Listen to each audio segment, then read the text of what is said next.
Zee 24 तास एक पाऊल पुढे।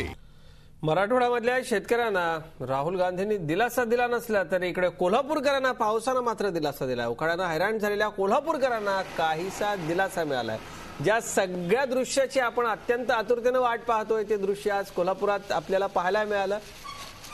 कोल्हापुरामध्ये वळवाच्या पावसाच्या सरी बरसल्या आणि घावेमध्ये गारवा आला। जवळपास 1 तास वळवाचा पाऊस कोल्हापुरात पडत होता। दरम्यान सांगलीतही अनेक ठिकाणी पावसाच्या सरी बरसल्यानं सांगलीकरही सुखावल्यात। जमीन तापली आहे, सगळीकडेच उकाडा आहे। या उकाड्यामध्ये सगळंच असह्य झाल्यामुळे आपण वळवाचा पाऊस तरी एखादा येईल का, निदान एखादी सर बरसून जाईल का अशीच अपेक्षा आता करतोय। मात्र पावसानं कोल्हापूरकरांना, सांगलीकरांना हे चांगलं गिफ्ट दिलंय। वळवाचा पाऊस झाला, सोसाट्याचा वारा झाला, वातावरणात अचानक गारवा आला आणि या सरी बरसल्या। थोड्या थडक्या नाही तर तब्बल 1 तास कोल्हापूरमध्ये हा पाऊस सुरू होता। सांगलीकरांना देखील पावसाच्या या सरी अनुभवता आल्या आणि सगळीकडेच वातावरणामध्ये गारवा आला। झी 24 तास एक पाऊल पुढे।